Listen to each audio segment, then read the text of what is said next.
शायद आप जान गए होंगे कि आज के समय में कंप्यूटर की ज़रूरत कितना है। किसी भी क्षेत्र में क्यों ना हो, हर जगह कंप्यूटर के उपयोग देखने को मिलते हैं। आप देखे होंगे जब कोई उम्मीदवार इंटरव्यू के लिए जाता है तो उन्हें ज़रूर पूछे जाते हैं कि उन्हें कंप्यूटर चलाना आता है या नहीं। यदि आता है तो उसके सर्टिफिकेट दिखाना होते हैं। ऐसे में यदि किसी के कंप्यूटर में कोई अच्छा सा कोर्स किया हुआ होता है तो उन्हें दूसरे की तुलना में अधिक महत्व मिलता है। इसीलिए हर स्टूडेंट को कंप्यूटर के एक अच्छा सा कोर्स कर लेना चाहिए, और वो कोर्स यदि आप पीजीडीसीए यानी post graduated diploma in computer application हो तो सोने पे सुहागा, यानी सबसे अच्छा कोर्स माना जाता है पीजीडीसीए। जी हाँ, पीजीडीसीए एक ऐसे कोर्स है जिसकी डिमांड सरकारी तथा आईटी सेक्टर जैसे गूगल, माइक्रोसॉफ्ट, विप्रो, टाटा जैसे बड़े बड़े कंपनियों में देखने को मिलती है। तो आइए पीजीडीसीए कोर्स से जुड़े जानकारी आपके साथ शेयर करते हैं और आपको बताते हैं कि पीजीडीसीए क्या है, पीजीडीसीए का फुल फॉर्म क्या है, ये कोर्स आप कैसे करेंगे, इस कोर्स के करने के बाद आपको जॉब कहाँ मिलती है, पीजीडीसीए करने के बाद सैलरी कितनी होती है, और पीजीडीसीए करने के लिए क्या क्वालिफिकेशन रखा गया है, और पीजीडीसीए करने कितने साल का कोर्स होता है। ए टू जेड जानकारी आपको इस वीडियो पे मिल जाएगी। आगे बढ़ने से पहले रिक्वेस्ट करूंगा कि आप लोग चैनल पे नए हो, चैनल को सब्सक्राइब कर लीजिए, लाइक कर दीजिए, शेयर कर दीजिए। इस कोर्स के बारे में कुछ भी जानने से पहले आइए जानते हैं कि पीजीडीसीए क्या है और इसका पूरा नाम क्या है। पीजीडीसीए का पूरा नाम post graduated diploma in computer science है। हिंदी में इसके मतलब है कंप्यूटर साइंस में स्नातक डिप्लोमा कोर्स।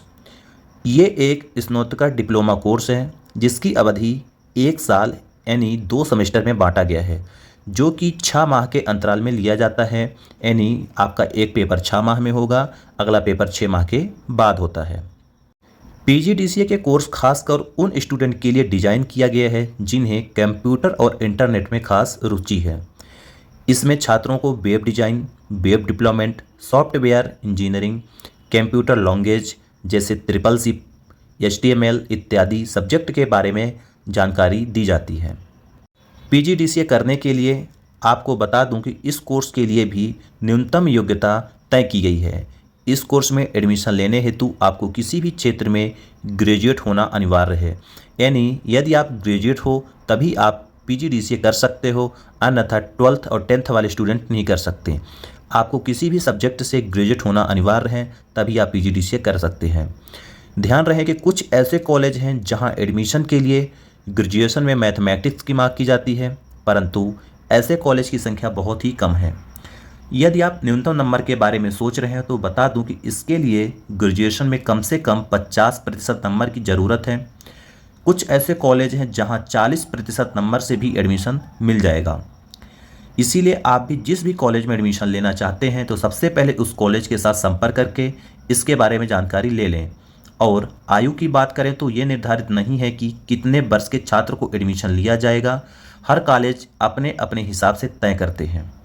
और आपके जानकारी के लिए बता दूं कि अधिकतर कॉलेज में जो एज की कोई लिमिट नहीं है, इसीलिए कौन से कॉलेज कितने आयु के स्टूडेंट को एडमिशन लेते हैं ये जानने के लिए आपको कॉलेज से संपर्क करना पड़ता है। इस कोर्स में 2 तरीके से एडमिशन मिल जाएगा। पहला है डायरेक्ट एडमिशन, दूसरा है मेरिट के आधार पर एडमिशन। डायरेक्ट एडमिशन के लिए आपको सीधा कॉलेज जाना होगा, वहाँ पर फॉर्म मिलेगा, फॉर्म आपको भरकर सीधे एडमिशन मिल जाएगा। अगर दूसरा टाइप जो एडमिशन होता है वो मेरिट लिस्ट के आधार पर होता है।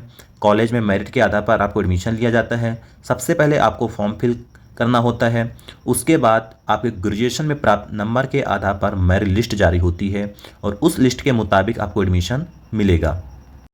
यदि आप सोच रहे हैं कि पीजीडीसीए कोर्स की फ़ीस कितनी है तो आपको बता दूं कि ये कॉलेज के इंफ्रास्ट्रक्चर, फैकल्टी, स्टाफ इत्यादि के ऊपर निर्भर करते हैं कि उस कॉलेज में कितनी फ़ीस है।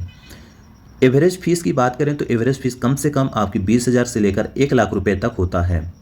कम फीस के चक्कर में कोई ऐसा वैसा कॉलेज में एडमिशन ना ले लीजिए, ताकि आपको हमेशा कॉलेज अच्छा चुनना चाहिए। ऐसी कॉलेज चुनना चाहिए जिस यूनिवर्सिटी का नाम हो, अच्छी यूनिवर्सिटी हो, जिस यूनिवर्सिटी का हर जगह नाम चलता हो। किसी भी कोर्स क्यों ना हो, पढ़ाई करने के लिए हमेशा अच्छे कॉलेज का चुनाव करना चाहिए, क्योंकि इसका सीधा असर प्लेसमेंट के ऊपर पड़ता है। इसीलिए एडमिशन से पहले इस कॉलेज का रेपुटेशन, प्लेसमेंट और कैपेसिटी जैसे बिंदुओं पर ध्यान रख लेना। बहुत सारे स्टूडेंट जैसे इलाहाबाद यूनिवर्सिटी हो गई, छत्रपति साहू जी महाराज यूनिवर्सिटी हो गई, डॉक्टर भीमराव अंबेडकर यूनिवर्सिटी हो गई, गवर्नमेंट होलकर यूनिवर्सिटी हो गई। बहुत सारे यूनिवर्सिटी हैं जो आपके डिपेंड करता है कि आप कौन से स्टेट से बिलोंग करते हैं। हर एक स्टेट की अलग अलग यूनिवर्सिटी चलाई जाती है। पीजीडीसीए कोर्स 1 साल की है और इसे 2 सेमेस्टर में भाग किया गया है। हर सेमेस्टर के लिए अलग अलग सब्जेक्ट पढ़ना होता है। हर सेमेस्टर में कौन कौन सा सब्जेक्ट पढ़ना होगा ये आप आगे देख सकते हैं कि आपको कौन कौन से सब्जेक्ट हैं। पीजीडीसीए के बाद जो कैरियर होता है कि 1 साल के पीजीडीसीए कोर्स करने के बाद आपको सरकारी तथा बड़े बड़े आईटी कंपनी में काम करने का मौका मिलेगा। आप चाहें तो आगे की पढ़ाई भी कर सकते हैं। इसीलिए सबसे अच्छा कोर्स एमबीए, एमसीए या एमए या एमएससी इत्यादि माने जाते हैं। छोटा कोर्स बेसिक प्रोग्रामर, शिक्षक, mobile app development, software engineer, data entry operator, basic software developer, database operator, computer system, ये बहुत सारे काम आपको सिखाया जाता है। पीजीडीसीए के बाद जो सैलरी की बात करें तो सैलरी कितना होगा, ये काम के पद तथा काम के क्षेत्र पर निर्भर करता है कि आप कितनी बड़ी कंपनी पे काम कर रहे हो, आप कितना अच्छा काम कर रहे हो, डिपेंड उसमें करता है कि आपकी सैलरी होती है। फिर भी एवरेज जो सैलरी की बात करेंगे तो एवरेज सैलरी 20,000 से 40,000 रुपये होती है। यही सैलरी आपको हर जगह मिलती रहती है। और इसके अलावा कुछ भी पीजीडीसीए से जुड़ी रिलेटेड बात आपको मालूम करना है तो आप कमेंट कर सकते हैं। और मिलते हैं नेक्स्ट वीडियो पे। जय हिंद, जय भारत।